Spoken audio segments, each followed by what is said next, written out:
In this episode of the Rail Shop, we're at the workbench. We're going to do some repairs to my Scale Trains SD40-2. Let's get inside.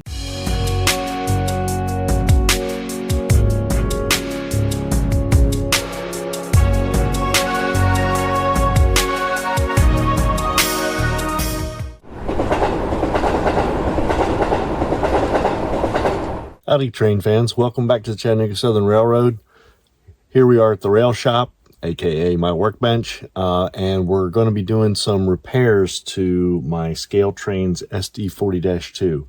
I purchased this locomotive about a year or so ago on eBay, and it was at a really good price compared to what they're going for now. One, Scale Trains is not making this locomotive currently at this point, and if you can find one, you are paying a premium for them. This one happened to be missing one of the grills for the front fan here, or actually the rear fan, because this is the forward orientation for the locomotive.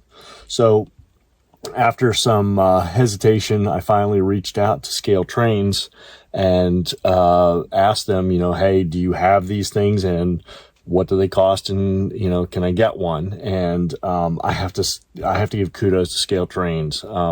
They were absolutely fantastic. Mark reached out to me and said, yep, we can hook you up. Got me set up on their site as a user, and lo and behold, they shipped me one of these radiator grills, and they charged me $0 for it, which was absolutely fantastic.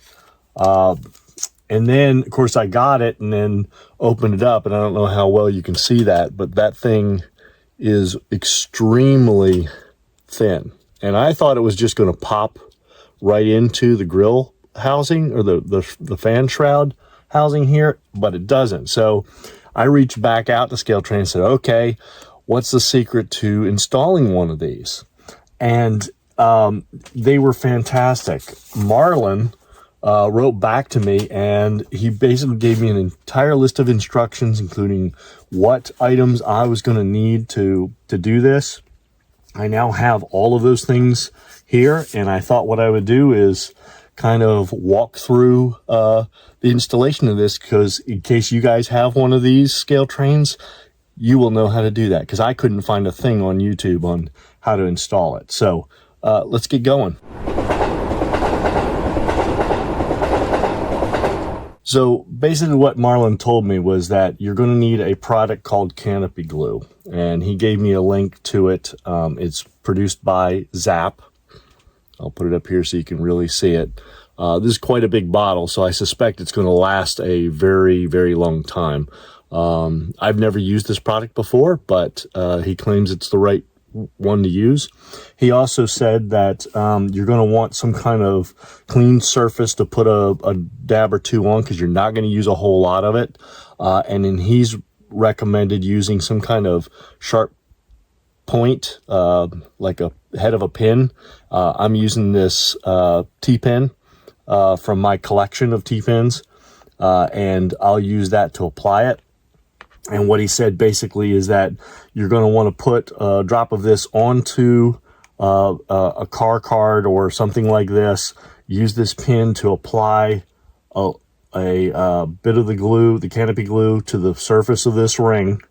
And then using a pair of good tweezers, I've got my nice fine needle, be able to pick this grill up and set it on there. And he said, once you get it positioned, you can use, if you got any overflow or whatever, you can use a Q-tip with a little bit of water on it. So I've got a little tub over here with a wet paper towel that I can get some water off of to install this. So what I'm going to do first, I'm going to put these directions off to the side, and I'm going to put this up here.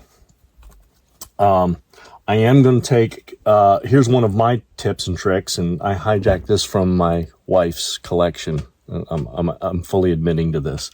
This is a max coverage concealer brush that it was by Bare Essentials, and you can actually see the makeup on it, so shh, quiet. But this, I find this brush is fantastic for dusting off my train cars and my locomotives. If you've had one that's been sitting off in the corner for a while, this is great. And it's really good for getting down here on these walkways like this, all the way down. And it's soft enough, it won't scratch. So what I've done is I'm going to clean around this to make sure I've got no dust here. I'm going to go ahead and set that aside. Now what I'm going to do is I'm going to use just a real quick damp of the thing to kind of make sure that that's clean there. Now this comes taped to this piece of cardstock, okay? So I'm going to pull this away, right? And you can see that this is extremely, I'll pull this up here. I don't know how well it's going to focus on it, but you can see it is a very thin piece of metal there, okay? So what I'm going to do is I'm going to peel it away from, and it looks very fragile. So I want to be very careful peeling that away. So I'm going to set this, I'm going to invert the card like this and set it on there so I can still see it, because that sucker will disappear in a heartbeat on that foam. So what I'm going to do now is I'm going to take my canopy glue. I've already made sure I've got a hole there. I'm going to put a little drop in the middle of this because you don't need a lot. And you'll see I did not put a lot there. So I'm going to go ahead and get my needle. I'm going to dip it into that canopy glue, and I'm just going to put it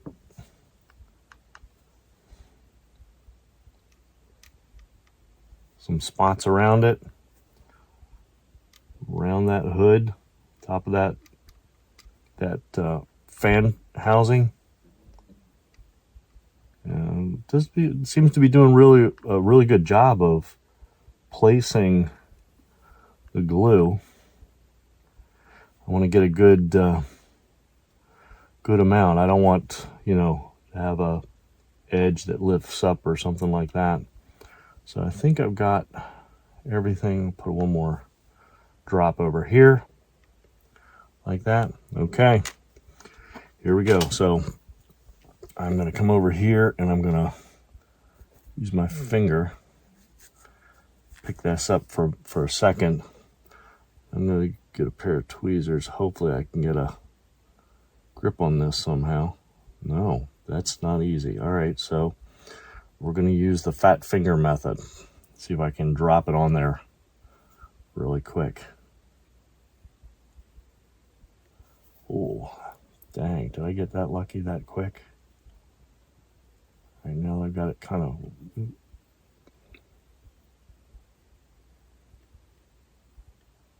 Now I got it kind of centered there. It seems to be bonding. I'm going to get a little bit of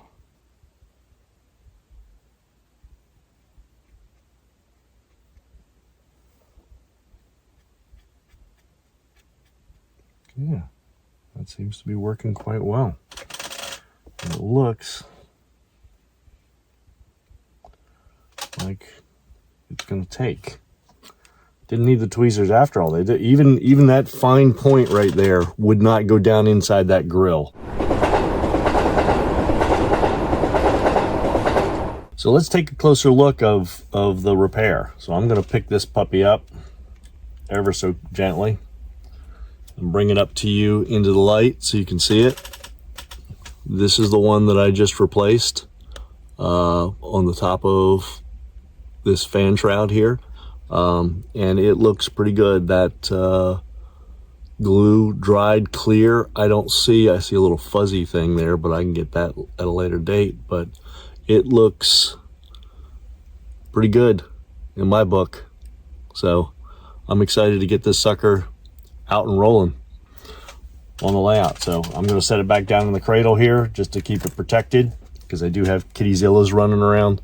So we'll set it back here and let it dry for that hour that they recommended. So So there you have it. The reinstallation of a missing fan shroud on a Scale Trains SD40-2. Kudos out to both Mark and Marlen over at Scale Trains. Can't thank you guys enough for this. I was fretting whether these shrouds were even, or the covers were even available, or if you'd have one, since this thing's been out of production for quite some time. So thank you guys very much. You've got a customer now. And lo and behold, I actually ordered another one of these off of eBay, which I'm excited. Now I'll have a pair of them. Yay. So with that, hope this was helpful to all of you out there that are dealing with the Scale Trains. You know, if you lose a fan shroud and how to go about doing that, just reach out to the customer support folks, and they'll help you out. So with that, hope you have a great weekend, and we'll see y'all down the tracks. Bye.